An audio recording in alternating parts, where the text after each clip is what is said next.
Hello guys, જય માતાજી. તો આપણે પહેલાં સવારે કેનાલે નાહવા ગયા હતા. નાહી ધોઈને આવીને પછી જમવાનું બનાવ્યું અને જમવાનું બનાવીને આવીને પછી જમી ગઈને આપણે બેસી ગયા છીએ બ્લાઉઝ સીવવા આ સાડીનું. અને ગાઈસ જો આપણે કચરા પોતા પણ કરી નાખે છે. બધું જ કામકાજ પતાવીને હવે આપણે બેસી ગયા છીએ બ્લાઉઝ સીવવા.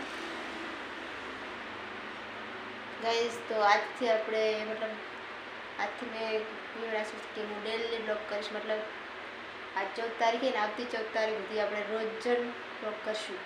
અગર મતલબ સારા વ્યૂઝ આવશે ને તો આપણે ડેલી બ્લોગ ચાલુ જ રાખશું. અગર પછી આપણે બીજી આઈડી બનાવીશું. તો મળીએ આપણે બ્લાઉઝ સીવીને પછી થોડું ઘણું બ્લાઉઝ સીવી રાખીએ.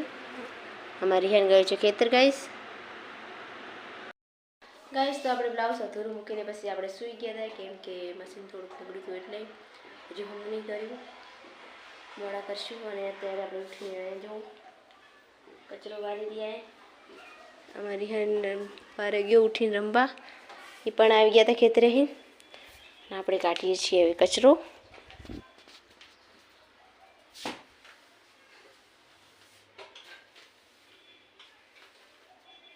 બધું બહાર મૂકવા જવું પડશે.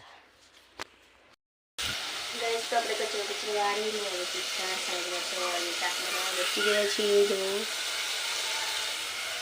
ડુંગળીનું શાક જ્ઞાન બહાર રમે